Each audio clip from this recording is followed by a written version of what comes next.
لائق صد احترام حاضرین جمعہ، پردہ نشین خواتین، عزیز بھائیوں، بزرگوں اور دوستوں، سب سے پہلے ہر طرح کی تعریف و توصیف، کبریائی، بڑائی اور حمد و ثنا اس رب العزت کے لیے لائق ہے، زیبا ہے، جو ہم سب کا، پوری دنیا کا، پورے عالم کا، پوری کائنات کا تنہا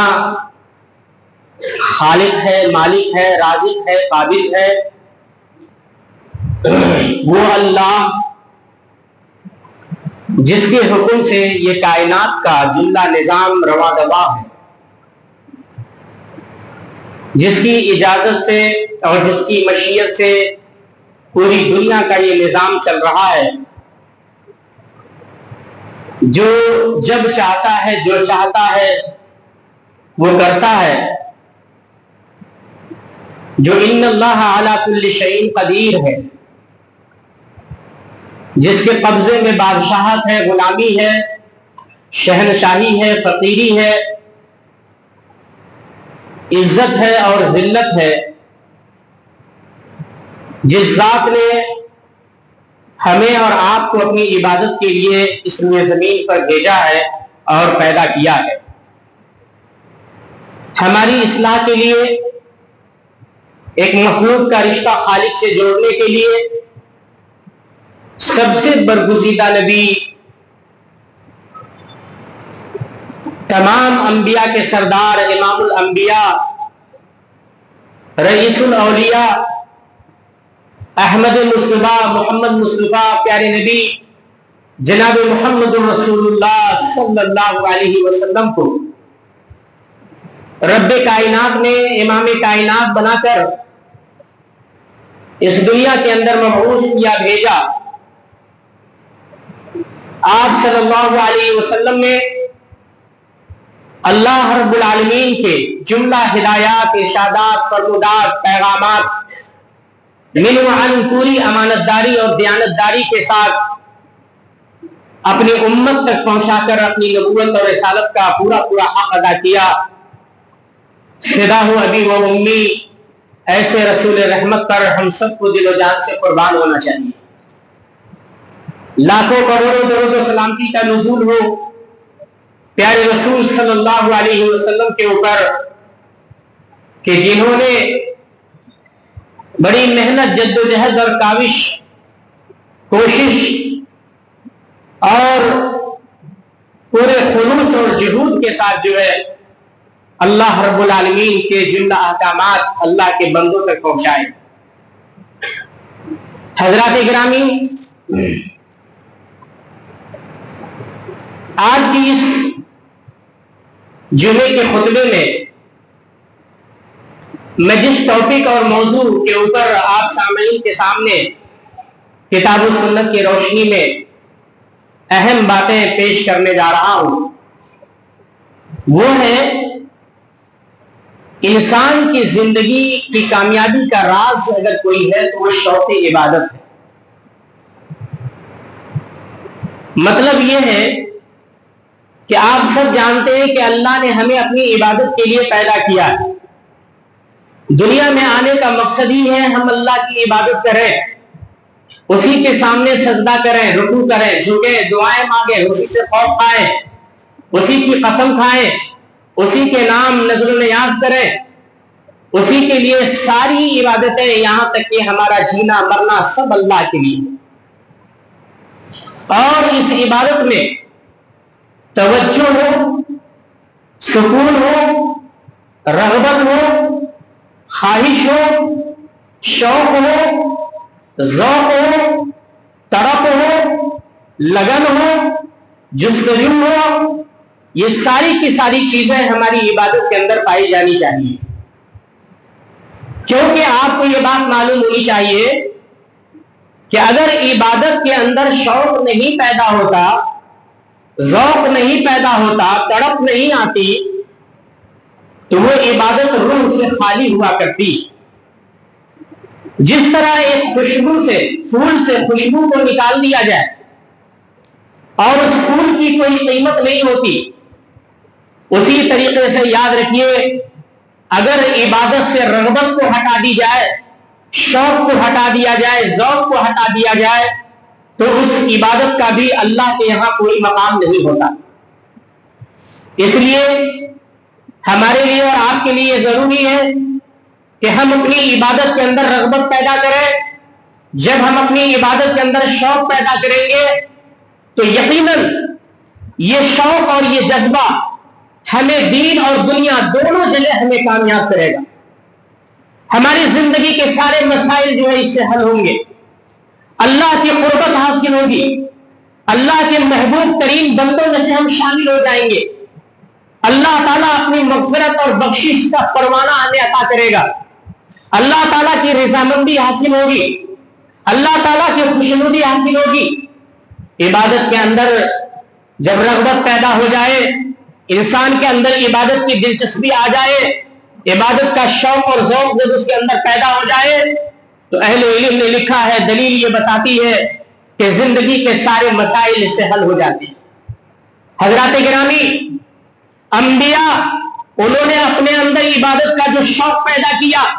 اور جس رغبت کے ساتھ وہ اللہ تعالیٰ کی قربت کو تلاش کرتے تھے، اللہ نے قرآن مجید کے اندر بیان فرمایا ہے۔ آپ پورے قرآن مجید کو پڑھیے، قرآن مجید میں اللہ تبارک و تعالیٰ نے کئی انبیاء کرام کے نام دیے۔ موسیٰ علیہ السلام کا تذکرہ آپ نے پڑھا ہوگا۔ موسیٰ علیہ السلام کو اللہ تبارک و تعالیٰ نے یہ حکم دیا کہ آپ اپنے قوم کے 70 افراد کو لے کر کے کوہ طور پر تشریف لائیں۔ موسیٰ علیہ السلام اللہ کا یہ حکم پانے کے بعد اپنے قوم کے 70 افراد کو لے کر کے کوہ طور کی طرف جو ہے چلے، لیکن جانے کے اندر جو موسیٰ علیہ السلام کے اندر تڑپ تھی، جو شوق تھا، جو ذوق تھا، جو رغبت تھی، جو خواہش تھی، کوہ طور پر پہنچنے کی جو جلد بازی تھی، اللہ نے اس کو نقل کیا، اللہ نے اس کو نقل کیا۔ موسیٰ علیہ السلام اپنی قوم کے لوگوں کو پیچھے چھوڑتے ہوئے جلدی سے جو ہے تنہا اکیلے جو ہے کوہ طور پر پہنچ گئے۔ اللہ تعالیٰ یہ سب منظر دیکھ رہا تھا۔ اللہ تعالیٰ نے موسیٰ علیہ السلام سے پوچھا، وَمَا أَعْجَلَكَ عَنْ قَوْمِكَ يَا موسیٰ، اے موسیٰ آپ کو جو ہے یعنی اپنی قوم کو چھوڑ کر کے اتنی جلدی کوہ طور پر پہنچنے کی وجہ کیا ہے؟ میرے بھائیوں، بزرگوں اور دوستوں، موسیٰ علیہ السلام نے جو جواب دیا تھا، قرآن مجید نے وہ جواب کو نقل کیا ہے۔ هُمْ أُولَٰئِكَ عَلَىٰ قَوْمِي، موسیٰ علیہ السلام نے یہ جواب دیا تھا کہ اے اللہ، وَعَجِلْتُ إِلَيْكَ رَبِّ لِتَرْضَىٰ، کہ اے اللہ، اے ہمارے پروردگار، میں نے جلد بازی اس لیے کی، میری قوم کے لوگ میرے پیچھے آ رہے ہیں، یہ لوگ پیچھے ہی ہیں، میرے قوم کے لوگ میرے پیچھے آ رہے ہیں، لیکن میں ان سے پہلے جلد بازی میں نے آنے کی اس لیے کی کہ اے اللہ تیری رضامندی مجھ کو حاصل ہو جائے۔ میرے بھائیوں، مفسرین نے بیان کیا اس آیت کریمہ کے اندر اللہ تبارک و تعالیٰ نے یہ باتیں بیان فرمائی ہیں کہ جو بھی عبادت کے اندر شوق پیدا کرتا ہے، جو بھی عبادت کے اندر ذوق پیدا کرتا ہے، اللہ تعالیٰ کی رضامندی اس کو حاصل ہوتی ہے، اللہ اس سے خوش ہوتا ہے، اللہ کی قربت حاصل ہوتی ہے، اللہ اس کو نوازتا ہے، اللہ کی رحمت سے قریب ہوتا ہے، اللہ اس کی مطالبات کو پورا کرتا ہے، اللہ اس کی خواہشات کو پورا کرتا ہے۔ عبادت کے اندر اگر شوق پیدا ہو جائے، زندگی کے سارے مسئلے حل ہو جاتے ہیں۔ آج سماج کے اندر آپ نے نظر دوڑائیے، ہر انسان کسی نہ کسی مسائل سے جو ہے دوچار ہے، لیکن وہ انسان اپنے مسائل کے حل کے لیے کیا کر رہا ہے؟ آج دیکھیے سماجی طور پر، آج سماج کا اگر آپ جائزہ لیں گے تو آپ کو یہ بات معلوم ہوگی کہ انسان اپنے مسائل کے حل کے لیے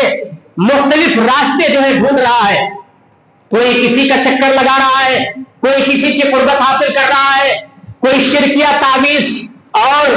گنڈے کے ذریعے، کوئی دھاگے کے ذریعے، کوئی منکے کے ذریعے، اور کوئی آستانوں پہ جا کے، کوئی درگاہوں پہ جا کے، کوئی جو ہے یعنی پیری کے ذریعے، کوئی فقیری کے ذریعے، اور نہ جانے لوگ کہاں کہاں جا کر کے اپنی زندگی کے مسائل کا حل تلاش کر رہے ہیں۔ یہ سب اندھیرے کے راستے ہیں، یہ سب ضلالت کے راستے ہیں، یہ سب شرک و بدعت کے یہ اڈے ہیں، یہ سب اکبر الکبائر یعنی سب سے بڑے بڑے گناہ جو ہے یہ اس کے راستے ہیں۔ لیکن میرے بھائیوں بزرگوں دوستوں، میں آپ کو بتاؤں اجالوں کا راستہ جس سے آپ کی زندگی کے سارے مسائل حل ہوں گے اور اللہ تعالیٰ آپ کی ساری پریشانی کو دور کرے گا، آپ کے سارے مطالبات کو اللہ تعالیٰ پورا کرے گا، وہ یہ ہے کہ آپ اپنی عبادت کے اندر شوق پیدا کیجئے، ذوق پیدا کیجئے، رغبت پیدا کیجئے۔ آپ کو اللہ تعالیٰ ہر مطالبات اللہ تعالیٰ پورا کرے گا اور زندگی کے سارے مسائل کا حل جو ہے اللہ تبارک و تعالیٰ دے گا۔ اس بات کو اللہ تعالیٰ نے قرآن مجید کے اندر جو ہے ذکر فرمایا ہے۔ آپ کو یہ بات معلوم ہونی چاہیے کہ زکریا علیہ السلام کا تذکرہ سورہ انبیاء میں اللہ تبارک و تعالیٰ نے کیا۔ وَإِذْ نَادَى وَزَكَرِيَّا إِذْ نَادَى رَبَّهُ رَبِّ لَا تَذَرْنِي فَرْدًا وَأَنْتَ خَيْرُ الْوَارِثِينَ۔ اللہ تعالیٰ نے زکریا علیہ السلام کی اس دعا کو جو ہے نقل کیا ہے۔ انہوں نے اللہ تبارک و تعالیٰ سے یہ دعا کی کہ اے اللہ تبارک و تعالیٰ، زکریا علیہ السلام نے اپنے رب کو پکارا، ندا دی اور کہا کہ اے اللہ تو مجھے تنہا مت چھوڑنا، تو مجھے وارث عطا کرنا، اولاد کی خواہش ہے، اولاد کا سہارا چاہتا ہوں، بڑھاپے کا سہارا چاہتا ہوں۔ میرے بھائیوں مفسرین نے بیان کیا ہے کہ زکریا علیہ السلام کی عمر جو ہے 91 سال کی عمر تھی۔ اتنی یعنی عمر کی دہلیز پر پہنچنے کے بعد بھی ان کو یقین تھا کہ اولاد اگر ملے گی تو اللہ تعالیٰ کی ذات سے ملے گی، اور یہ عقیدہ اتنا مضبوط تھا کہ زکریا علیہ السلام نے اللہ تعالیٰ سے دعا کی، اور دعا کرنے کے بعد اس وقت دعا کی میرے بھائیوں جب بال بالکل پک چکے تھے، بڑھاپے کی دہلیز پر پہنچ چکے تھے، بال سفید ہو چکے تھے، ہڈیاں کمزور ہو چکی تھی، اللہ سے دعائیں مانگ رہے ہیں، 91 سال کی عمر ہے۔ اتنی ساری یعنی وجوہات کے باوجود بھی ذرا غور کیجئے کہ اللہ تعالیٰ نے زکریا علیہ السلام کو یہ نہیں کہا کہ اے زکریا اب شاخ مرجھا چکی ہے، اولاد مانگنے کا وقت جو ہے گزر چکا ہے، اب آپ کی عمر بہت لمبی ہو چکی ہے، نہیں، بلکہ اللہ تبارک و تعالیٰ نے یہ کہا کہ وہ وَهَبْنَا لَهُ يَحْيَىٰ وَأَصْلَحْنَا لَهُ زَوْجَهُ، کہ ہم نے یعنی زکریا علیہ السلام کو ہم نے یحییٰ دیا، ان کو ہم نے اولاد سے نوازا، یحییٰ ہم نے ان کو عطا کیا، اور ان کی بیوی کو بچہ پیدا کرنے کے ہم نے قابل بنا دیا۔ میرے بھائیوں ذرا سوچئے، اور اس کے بعد اللہ تبارک و تعالیٰ اس کا ریزن اور اس کا سبب بیان کرتے ہوئے کہتا ہے کہ انہم کانوا یسارعون فی الخیرات ویدعوننا رغبا ورہبا وکانوا لنا خاشعین، یعنی زکریا علیہ السلام کو جو ہم نے اتنی سال عمر ہونے کے بعد بھی جو ہم نے اولاد دی تو اس کی وجہ یہ تھی کہ یہ لوگ رغبت کے ساتھ اور پورے شوق کے ساتھ جو ہے، ذوق کے ساتھ، طرب کے ساتھ جو ہے یہ اللہ تعالیٰ کو پکارا کرتے تھے،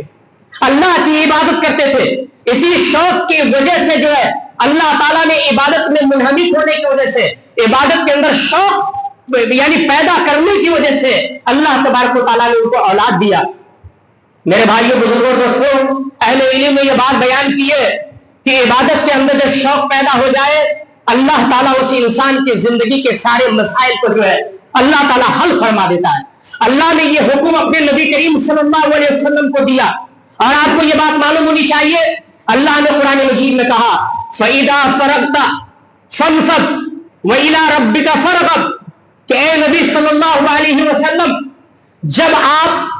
فرصت کے لمحات اگر آپ پائیں تو آپ پوری طرح سے اللہ تعالیٰ کی عبادت پر کمر بستہ ہو جائیں، یعنی آپ اللہ کی عبادت فَإِذَا فَرَغْتَ فَانصَبْ پوری طرح سے یعنی عبادت پر کمر بستہ ہو جائیں اور اپنے رب کی طرف جو ہے خواہش کریں، عبادت کے لیے شوق پیدا کریں۔ چنانچہ جب یہ حکم نازل ہوا تو میرے بھائیوں امام نسائی رحمۃ اللہ علیہ نے نقل کیا، حضرت حذیفہ رضی اللہ تعالیٰ عنہ بیان کرتے اللہ کے نبی صلی اللہ علیہ وسلم کے اندر جو عبادت کا شوق تھا اور عبادت کا جو ذوق تھا اس کی جھلک اگر دیکھنا ہے تو آپ سیرت کی کتابوں میں آپ پڑھیے، اللہ کے نبی صلی اللہ علیہ وسلم کے حیات مبارکہ کا مطالعہ کیجیے، آپ کو یہ بات معلوم ہوگی کہ اللہ کے نبی صلی اللہ علیہ وسلم کے اندر عبادت کا کتنا شوق تھا حضرت حذیفہ رضی اللہ تعالیٰ عنہ بیان کرتے ہیں کہ ایک مرتبہ اللہ کے نبی صلی اللہ علیہ وسلم نے قیام اللیل کا آغاز کیا، تہجد کی نماز آپ نے پڑھی، یہاں تک کہ آپ نے سورہ بقرہ کی تلاوت شروع کی۔ حضرت حذیفہ کہتے ہیں میں نے سوچا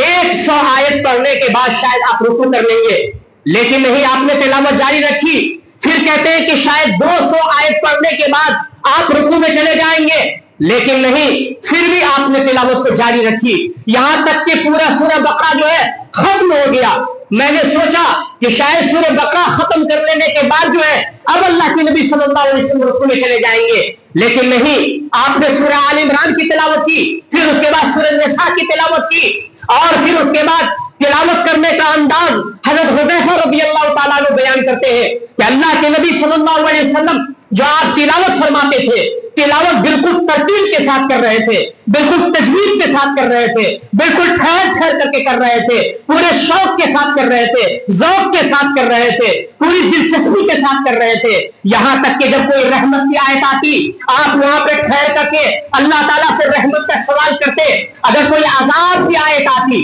آپ وہاں پہ رک کر کے اللہ تعالیٰ سے اس عذاب سے پناہ مانگتے، اگر کوئی تسبیح کی آیت آتی تھی آپ وہاں پہ اللہ تعالیٰ کی کبریائی بیان کرتے تھے، اگر کوئی تحلیل کی آیت آتی تو اللہ کی کبریائی بیان کرتے تھے، اللہ کی تعریف بیان کرتے تھے۔ میرے بھائیوں، یہ انداز تھا نبی کریم صلی اللہ علیہ وسلم کی تلاوت کرنے کا۔ کیا شوق تھا،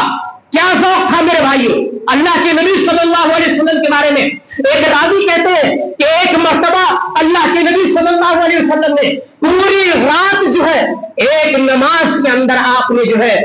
پوری رات ایک نماز آپ نے پڑھی۔ صحابی نے سوال کیا، اے اللہ کے نبی صلی اللہ علیہ وسلم، آج آپ نے قیام اللیل میں پوری رات جو ہے آپ نے گزار دی ہے۔ اللہ کے نبی صلی اللہ علیہ وسلم نے کیا جواب دیا؟ کہا انہا صلاۃ رغبت و رہبہ، یہ جو میری نماز تھی یہ میری رغبت کی نماز تھی، میری چاہت کی نماز تھی، میرے شوق کی نماز تھی۔ میں نے اس نماز میں کئی سوالات اللہ تعالیٰ سے کیے اور اللہ تعالیٰ سے میں نے کئی دعائیں بھی کی۔ میرے بھائیوں، ذرا سوچئے کیا شوق تھا اللہ کے نبی صلی اللہ علیہ وسلم کی عبادت کرنے کا۔ ایام وفات میں پیارے رسول صلی اللہ علیہ وسلم کے بارے میں آپ سب جانتے ہیں، آپ کے اوپر غشی کا عالم تھا۔ جب ہوش آتا اللہ کے نبی صلی اللہ علیہ وسلم یہی پوچھتے، حل صلی الناس، کیا لوگوں نے نماز ادا کر لی؟ میرے بھائیوں، وفات کا عالم ہے، غشی کا عالم ہے، غشی پر غشی طاری ہے، لیکن جب ہوش آتا ہے اللہ کے نبی صلی اللہ علیہ وسلم حسن حسین کے بارے میں نہیں پوچھتے، فاطمہ کے بارے میں نہیں پوچھتے،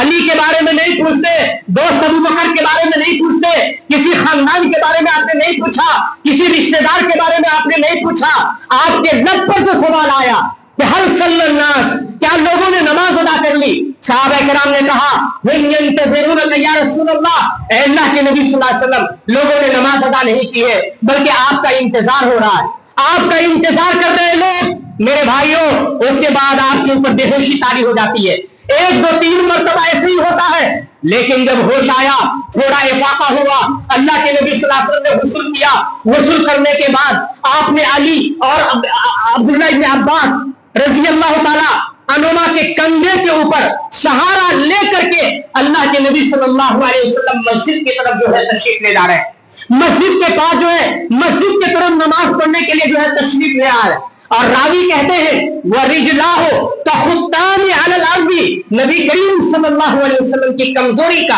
یہ عالم تھا کہ آپ کے دونوں پیر جو ہے زمین پر لکیریں بنا رہے تھے، آپ صحیح سے چل نہیں پا رہے تھے، بے ہوشی کا عالم تھا، لیکن جب ہوش آیا تو غسل کر کے پہلا کام آپ نے کیا کہ مسجد کا رخ کیا۔ میرے بھائیوں، یہ عبادت کا شوق تھا اللہ کے نبی صلی اللہ علیہ وسلم کا۔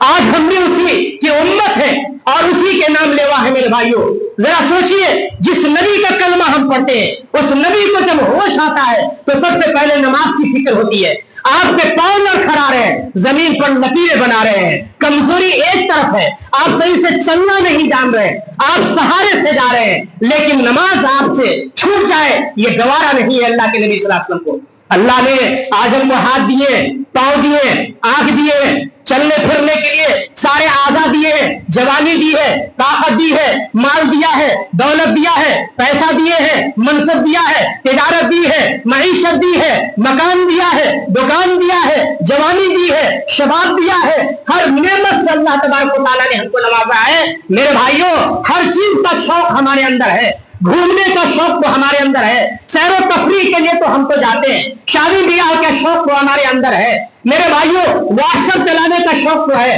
موبائل چلانے کا شوق تو ہے، اور نہ جانے کون کون سے شوق ہم نے اپنے اندر پالے ہیں، لیکن نماز کا کوئی شوق ہمارے اندر نہیں ہے، مسجد کی طرف آنے کا کوئی شوق ہمارے اندر نہیں ہے۔ میرے بھائیوں، ذرا سوچئے، اللہ کے نبی صلی اللہ علیہ وسلم کی زندگی کا یہ عالم ہے، اور آپ صلی اللہ علیہ وسلم کے شوق عبادت کا جو ہے یہ عالم ہے، اور یہی شوق نبی اکرم صلی اللہ علیہ وسلم نے صحابہ کرام رضی اللہ تعالیٰ عنہ اجمعین کے اندر جو ہے بھر دیا تھا۔ اور وہ صحابہ کرام جن کے پاس مال تو نہیں تھا، غربت ضرور تھی، لیکن یاد رکھنا مسلمانوں، صحابہ کرام کی جھولی میں ایک ایسی دولت تھی جو کسی قارون کے خزانے میں بھی وہ دولت نہیں تھی، اور وہ دولت شوق عبادت کی دولت تھی، جو عبادت کرنے کا شوق صحابہ کرام رضی اللہ تعالیٰ عنہ اجمعین کے اندر پایا جاتا تھا، وہ دنیا کے کسی حصے میں اور کسی گوشے کے اندر وہ شوق نہیں پایا جاتا تھا۔ اسی لیے قرآن نے ان کی تعریف کی، والسابقون السابقون اولئک المقربون، یہ ہر نیکی کے کام میں یہ آگے رہنے والے ہیں، یہی اللہ کی قربت تلاش کرنے والے ہیں، ہر کام پر لبیک کرنے والے اور کہنے والے صحابہ کرام کی یہ جماعت ہے۔ آپ کو یہ بات معلوم ہونی چاہیے، صحابہ کرام رضی اللہ تعالیٰ عنہ اجمعین غریب ضرور تھے، غربت ان کے یہاں تھی، وہ جب نماز پڑھنے کے لیے آتے تھے تو بھوک کی وجہ سے، فقر و فاقہ کی وجہ سے جماعت کے اندر جو ہے وہ گر جایا کرتے تھے۔ یہ منظر دیکھ کر کچھ منافقین نے طنز کیا اور کہا کہ انظر الی ھذہ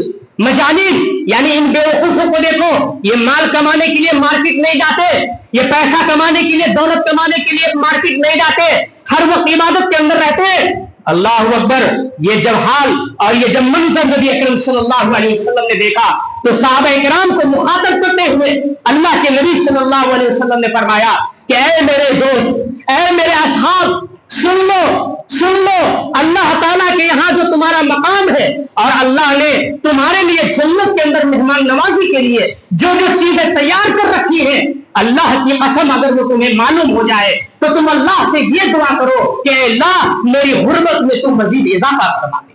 مجھے وہ دولت نہیں چاہیے، مجھے وہ مال نہیں چاہیے، مجھے وہ دنیا نہیں چاہیے جو دنیا اللہ کے عبادت سے جو ہے ہمیں غافل کر دے، جو اللہ کی قربت سے ہمیں دور کر دے، جو مسجدوں سے دور کر دے، اللہ کی عبادت کا شوق جو ہمارے اندر سے ختم کر دے۔ میرے بھائیوں، وہ مال ہمیں نہیں چاہیے۔ صحابہ کرام رضی اللہ تعالیٰ عنہ کے اندر یہ جذبہ تھا۔ آپ کو یہ بات معلوم ہونی چاہیے، حضرت ابوبکر صدیق رضی اللہ تعالیٰ عنہ کا نام آپ نے سنا ہے، امام مسلم رحمۃ اللہ علیہ نے اس حدیث کو نقل کیا۔ اللہ کے نبی صلی اللہ علیہ وسلم نے ایک مرتبہ مجلس میں یہ سوال کیا اور پوچھا کہ یہ بتاؤ آج تم میں سے کس نے روزہ رکھا ہے؟ اللہ اکبر! حضرت ابوبکر صدیق رضی اللہ تعالیٰ عنہ کھڑے ہو گئے اور کہا کہ اے اللہ کے نبی صلی اللہ علیہ وسلم، سنت الیوم، آج میں نے روزہ رکھا ہے۔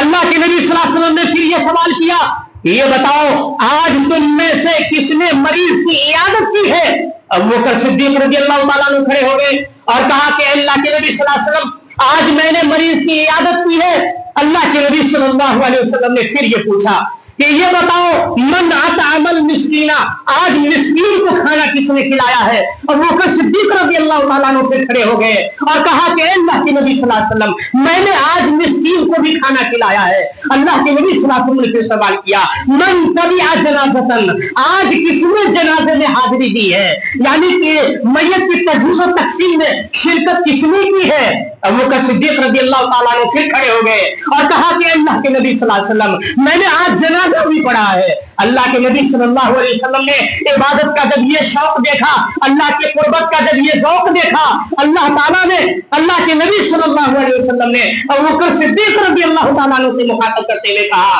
کہ جس انسان کے اندر عبادت کا یہ شوق پیدا ہو جائے تو اللہ تعالیٰ بھی اس کے لیے جنت کو واجب کر دیتے ہیں۔ میرے بھائیوں، یہ عبادت کا شوق ہے، یہ عبادت کا شوق ہے میرے بھائیوں، یہ عبادت کی طرف ہے۔ عبادت صرف نماز پڑھنے کا نام نہیں ہے، عبادت خدمت خلق کا بھی نام ہے، عبادت مسکینوں کو کھانا کھلانے کا بھی نام ہے، بیواؤں اور یتیموں اور مسکینوں کی خبر گیری کا بھی نام ہے، یتیموں کے سر پر ہاتھ رکھنے کا بھی نام ہے۔ اس کے اندر بھی ہمارا شوق ہونا چاہیے، ہمارا ذوق ہونا چاہیے۔ آپ کو یہ بات معلوم ہونی چاہیے کہ حضرت عمر خطاب رضی اللہ تعالیٰ عنہ، عمر خطاب رضی اللہ تعالیٰ عنہ کو نام آپ نے ضرور سنا ہوگا۔ حضرت عمر خطاب رضی اللہ تعالیٰ عنہ فجر کی نماز میں آپ جانتے ہیں ابو لولو مجوسی نماز کی حالت میں اس نے خنجر سے وار کر دیے، آپ لہو لہان ہو گئے، آپ بالکل لہو لہان ہو گئے۔ نمازی کی حالت میں عبد الرحمن بن عوف کا ہاتھ پکڑا اور ان کو جو مسلح پہ کھڑا کیا، اور اس کے بعد نماز ختم ہوتے ہی بے ہوشی کے عالم میں جو ہے وہ گھر لائے گئے۔ عمر خطاب رضی اللہ تعالیٰ عنہ کو گھر لایا گیا۔ مسور بن مخرمہ رضی اللہ تعالیٰ عنہ عیادت کے لیے تشریف لائے اور کہا کہ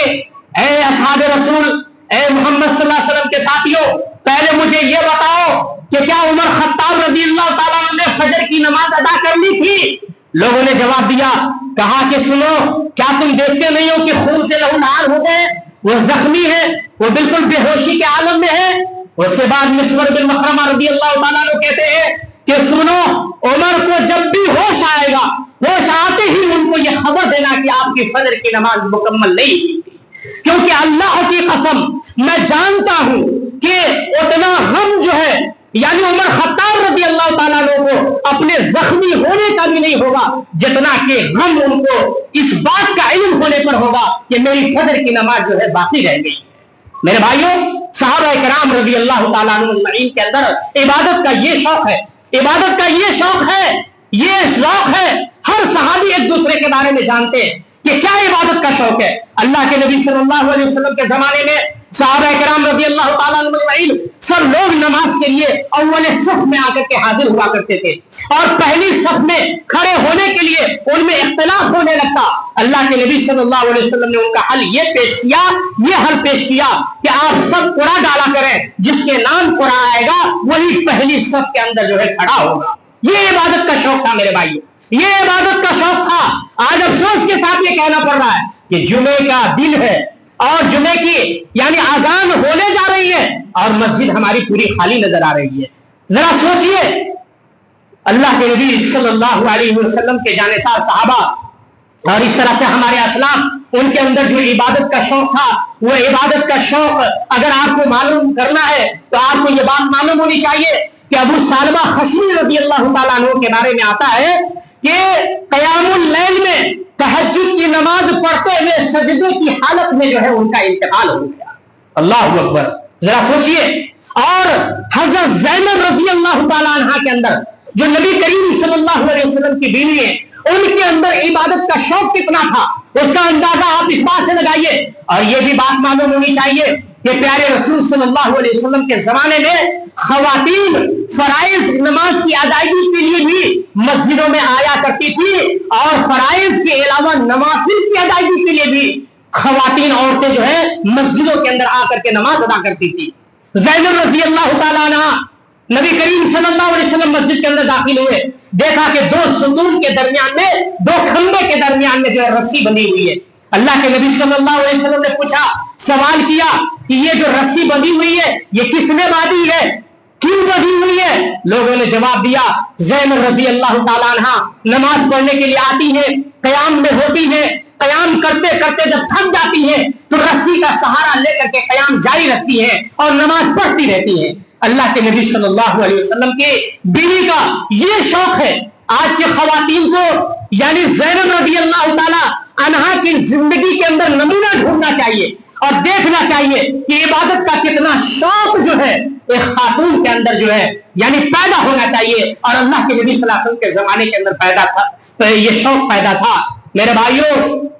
آج کی بھی عورتیں ہیں لیکن عبادت کا شوق تو دور کی بات ہے، دنیا کی ہر رغبت ان کے پاس موجود ہے۔ بازاروں میں جانے کا شوق ہے، شاپنگ کرنے کا شوق ہے، کیبل کے سامنے، ٹی وی کے سامنے، موبائل کے سامنے، انسٹاگرام، فیس بک اور نہ جانے کتنی ایسی چیز، یوٹیوب اور ہر چیزوں کے اندر وقت گزارنے کا شوق تو پیدا ہے، سیر و تفریح کے لیے شوق تو پیدا ہے، اور بازار میں خریدنے کے لیے جانے کا شوق تو پیدا ہے، لیکن عبادت کا شوق آپ ہمارے یعنی معاشرے کے سماج کی عورتوں کے اندر سے جو ہے یہ شوق اٹھتا جا رہا ہے۔ میرے بھائیوں، آپ کو یہ بات معلوم ہونی چاہیے، جب تک ہمارے اندر یہ شوق پیدا تھا اور عبادت کے اندر یہ رغبت پیدا تھی اور اس چاہت کے ساتھ جب ہم اللہ کی عبادت کرتے تھے تو تاریخ اٹھا کر کے دیکھیے، جنگلوں میں بھی ہم گئے تو جنگلوں کے موذی جانور، خطرناک جانور جو ہے ہمارے آتے ہی جو ہے انہوں نے جنگل کو خالی کر دیا تھا۔ جب یہ عبادت کا شوق ہمارے اندر پیدا تھا تو دریا نے ہمیں راستہ دیا تھا اور قیصر کسریٰ کے دربار جو ہے ہم سے کانپتے تھے۔ جب عبادت کا یہ شوق ہمارے اندر سے رخصت ہو گیا، میرے بھائیوں یاد رکھیے گا، دشمن ہمارے اوپر حاوی ہو گیا، دشمن ہمارے اوپر قابض ہو گیا اور ہم کھانے کے لقمے کی طرح سے جو ہے نگلے جانے لگے۔ ہر کوئی آدمی جو ہے ہر آدمی ہم کو ڈرانے لگا۔ وجہ یہ ہے کہ آج ہمارے اندر وہ شوق نہیں ہے، وہ رغبت نہیں ہے، وہ چاہت نہیں ہے جو ہمارے اسلاف کے اندر جو ہے وہ چاہت موجود تھی۔ سعید بن مسیب رحمۃ اللہ علیہ، ان کا نام آپ نے سنا ہوگا۔ سعید بن مسیب رحمۃ اللہ علیہ کے بارے میں آتا ہے، حافظ ابن حجر رحمۃ اللہ علیہ نے تہذیب التہذیب کے اندر یہ بات جو ہے نقل فرمائی ہے کہ سعید بن مسیب رحمۃ اللہ علیہ خود کہتے ہیں کہ 20 سال تک اور ایک روایت کے اندر 40 سال کا تذکرہ ہے، یعنی 20 سال تک جو ہے کوئی آذان مؤذن نے ایسی نہیں دی کہ میں مسجد کے اندر آذان سے پہلے میں موجود تھا۔ اللہ اکبر، ذرا سوچئے، یہ ہمارے اسلاف تھے جن کے اندر عبادت کا شوق اتنا تھا کہ مؤذن آذان بعد میں دیا کرتا تھا اور ہمارے اسلاف مسجد کے اندر پہلے پہنچا ہوا کرتے تھے۔ یہ عبادت کا شوق تھا اور یہ عبادت کا یعنی لگن اور یہ چاہت اور عبادت کی جو رغبت ان کے اندر جو ہے موجود تھی، اللہ تعالیٰ کی قربت حاصل کرنے کا یہ شوق ہمارے اسلاف کے اندر موجود تھا۔ میرے بھائیوں، آپ کو یہ بات معلوم ہونی چاہیے،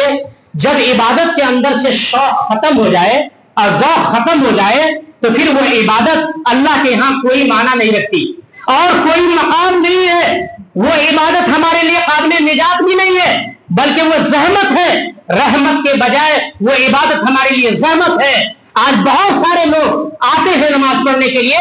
بظاہر جسمانی طور پر وہ مسجد کے اندر نظر آتے ہیں، لیکن روحانی طور پر آپ دیکھیں تو ان کا ذہن مسجدوں کے اندر نہیں ہوتا۔ کوئی جو ہے اپنے حساب و کتاب میں لگا ہوتا ہے، کوئی جو ہے ادھر ادھر یعنی بھٹک رہا ہوتا ہے، کوئی کسی کے خیالات ادھر ادھر بھٹک رہے ہوتے ہیں۔ یہاں تک کہ حق تو یہ ہے میرے بھائیوں کہ اگر عشاء یا ظہر اور عصر کی نماز میں اگر امام سے غلطی ہو جائے تو کسی کو پتہ نہیں چلتا کہ امام سے کہاں غلطی ہوئی ہے۔ ایک پریکٹس کے طور پر، ایک ورزش کے طور پر ہم نماز پڑھ رہے ہیں، ہمیں یہ خبر نہیں ہے کہ یہ عصر کی نماز ہے، کون سی رکعت نام ہے، کون سی غلطی امام سے ہوئی، کہاں سے ہم لقمہ دیں۔ یہ چیز جو ہے ہمارے اندر اس لیے نہیں ہے کہ عبادت کے اندر شوق نہیں ہے۔ کوئی مسجد کے اندر آ رہا ہے، کوئی آگے جھانک رہا ہے، کوئی پیچھے جھانک رہا ہے، کوئی دائیں جھانک رہا ہے، کوئی بائیں جھانک رہا ہے، کوئی اوپر دیکھ رہا ہے، کوئی نیچے دیکھ رہا ہے، کوئی سر کو کھجلا رہا ہے، کوئی دامن کو کھجلا رہا ہے، کوئی داڑھی کو کھجلا رہا ہے، کوئی بال کو کھجلا رہا ہے، کوئی میرے بھائیوں عجیب و غریب طریقے کا اختیار کیا ہوا ہے۔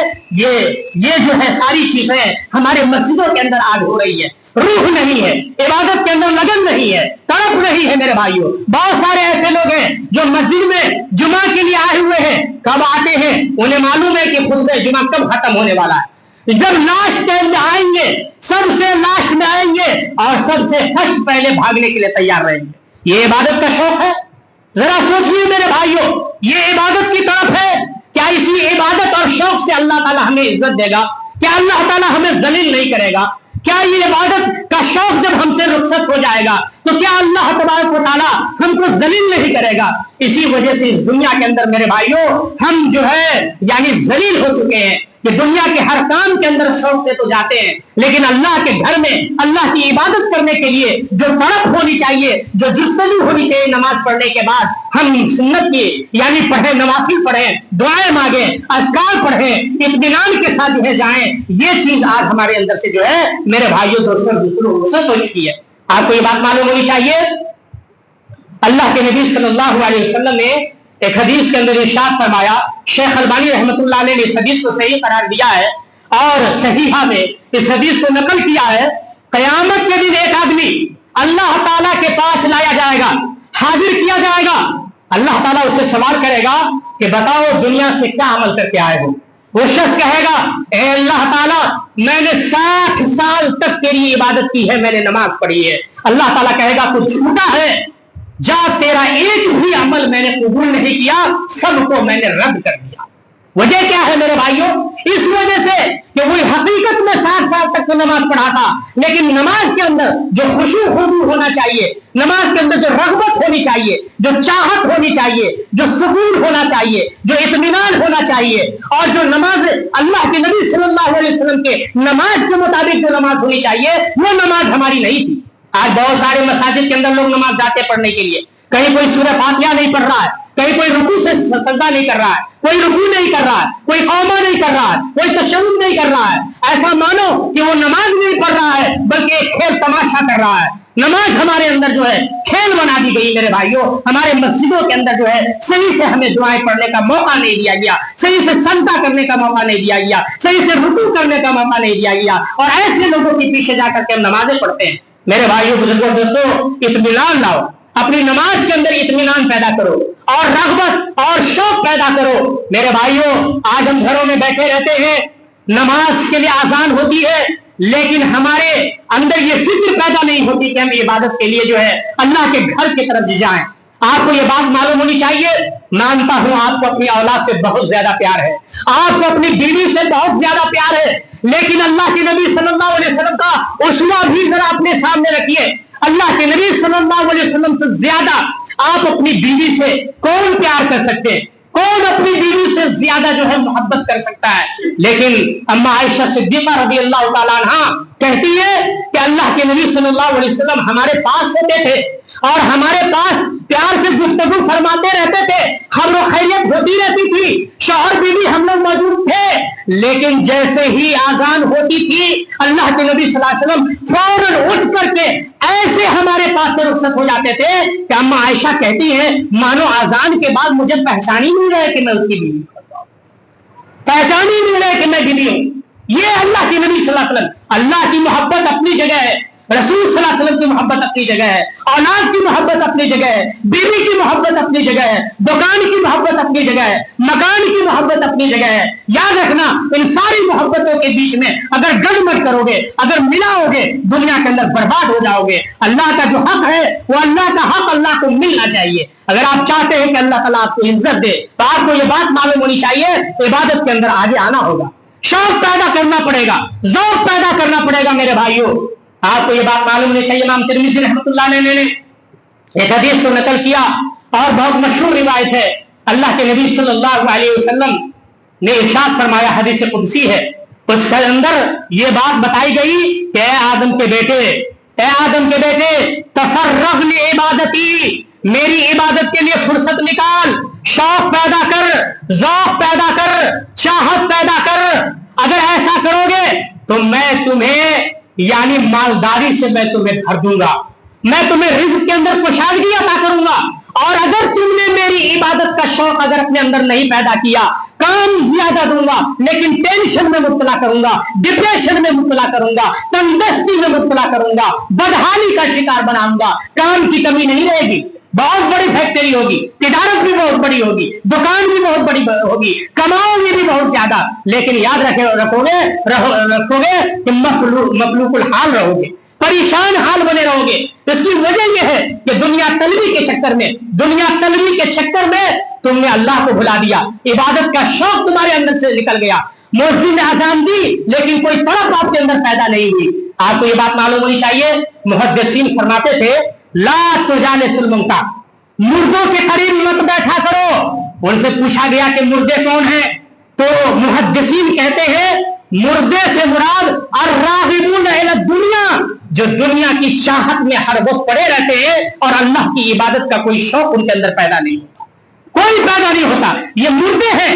یہ مردے، ان کا زمین مر چکا ہے، یہ مردے ہیں، اگرچہ یہ زمین پر چل رہے ہیں لیکن یاد رکھیں محدثین ان کو مردہ قرار دیتے ہیں اور یاد رکھیے گا اللہ کا جو ذکر نہیں کرتا, اللہ کو جو یاد نہیں کرتا, وہ مردہ ہے. اس لیے زمین پر اس کو رہنے کا بسنے کا کوئی حق حاصل نہیں ہے. آپ کو یہ بات معلوم ہونی چاہیے. اللہ تعالیٰ نے ہم کو اپنی عبادت کے لیے پیدا کیا ہے, اس لیے اس عبادت کے مقصد کو, اہم مقصد کو ہم سمجھنے کی کوشش کریں. میرے بھائیوں, وقت کی قلت ہے اور وقت ہو چکا ہے, اس لیے میں زیادہ وقت نہ لیتے ہوئے یہیں سے اپنی بات کو میں ختم کرتے ہوئے میں اتنا کہنا چاہتا ہوں کہ میرے بھائیوں, آپ اپنی زندگی کے مسائل کو حل کرنے کے لیے جو آج پریشان ہیں, اور ہر آدمی جو ہے کوئی درگاہوں کی طرف, کوئی خانقاہوں کی طرف, کوئی مزاروں کی طرف, کوئی پیری مریدی میں, اور کوئی جو ہے پیروں کے چکر میں, مریدوں کے چکر میں, کوئی تعویذ گنڈے کے چکر میں, دھاگے کے چکر میں, اور نہ جانے کون کون سے چکر میں پڑا ہوا ہے. میرے بھائیوں, میں ان سب بھائیوں سے کہنا چاہتا ہوں کہ اپنی زندگی کے مسائل کا حل اگر چاہتے ہو تو عبادت کا شوق اپنے اندر پیدا کرو, اللہ کی طرف رغبت کرو, آؤ توجہ کرو, یکسوئی کے ساتھ اللہ کے دربار میں آؤ, جھکو, معافی مانگو, استغفار کرو, اللہ کی عبادت کا شوق اپنے اندر پیدا کرو. انشاءاللہ اللہ تعالیٰ آپ کی زندگی کے حیات کے جن مسائل کو حل فرمائے گا. میں اللہ سے یہ دعا کرنا چاہتا ہوں کہ اللہ تبارک و تعالیٰ ہمارے تمام مسائل کو اللہ تبارک و تعالیٰ حل فرما دے. اللہ ہمارے اندر عبادت کا شوق پیدا فرمائے. اللہ ہمیں تو دنیا میں آنے کا مقصد کو ہمیں سمجھنے کی توفیق عطا فرما دے. اے اللہ رب العالمین, ہم بدحال ہیں, اے اللہ ہم پریشان ہیں, اے اللہ اس وقت مسلمانوں کی جو حالت ہے پورے عالم, پوری دنیا میں, اے اللہ تو دیکھ رہا ہے. ایسے وقت میں اے اللہ تو ہمیں اس بات کی توفیق دے کہ ہم تائب ہو کر کے اے اللہ ہم تیرے دربار میں آ سکیں. اے اللہ ہم میں سے بہت سارے بھائی ہیں جو بالکل پریشان ہیں اور بالکل یعنی جو صحت کے لیے جو ترس رہے ہیں. اے اللہ ہم تجھ سے دعا کرتے ہیں کہ اللہ ان کی صحت کو تو بحال فرما دے. اے اللہ ہمارے بہت سارے لوگ ہیں جن کی تجارت ختم ہو چکی ہے, دھندا بالکل مندہ ہو چکا ہے. اے اللہ معیشت کے لیے وہ پریشان ہیں, روزی روٹی کے لیے ترس رہے ہیں. اے اللہ ہم ان بھائیوں کے لیے بھی دعا کرتے ہیں کہ اے اللہ ان کی روزی کو تو بحال فرما دے. اے اللہ ان کو خوشحال اور مالدار عطا فرما دے. اے اللہ رب العالمین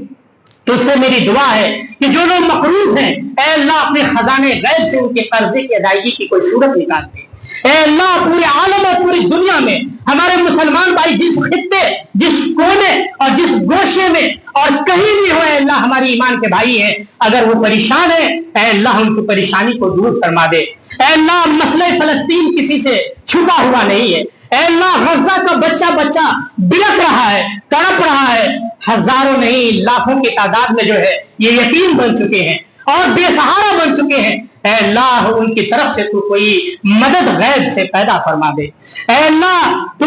ظالم کو, اے اللہ رب العالمین تو ظالم کو جو ہے عبرت اور اسی طریقے سے ظالم کو جو تو سبق سکھا دے. اے اللہ رب العالمین ہم تجھ سے یہ دعا کرتے ہیں کہ اللہم انا نجعلک فی نحورہم ونعوذ بک من شرورہم. اے اللہ ہم دشمنوں سے مقابلہ کرنے کی طاقت ہمارے اندر نہیں ہے. اے اللہ ہم تجھ سے یہ دعا کرتے ہیں کہ تو ہمارے طرف سے کافی اور شافی ہو جا. اے اللہ رب العالمین تو ہمارے اوپر ترس فرما لے. اے اللہ رب العالمین تو ہماری دعاؤں کو سن لے. اے اللہ رب العالمین ہمارے سماج اور معاشرے کے اندر سے اے اللہ تو شرک اور بدعت کو تو نیست و نابود فرما دے. اے اللہ جو شرک اور بدعت کی غلاظت میں پھنسے ہوئے ہیں اے اللہ ان کو توحید کی طرف آنے کی توفیق عطا فرما دے. اے اللہ ان کے دین میں تو استقامت نصیب فرما دے. اے اللہ رب العالمین تو اپنے اللہ اس کے رسول کی محبت سے ان کے سینوں کو سرشار فرما دے. اے اللہ تو جب تک زندہ رکھنا, اے اللہ تو توحید کے اوپر زندہ رکھنا, خاتمہ بھی اسی سرمایہ کے ساتھ ہو اور اسی شوق عبادت کے اوپر جو ہے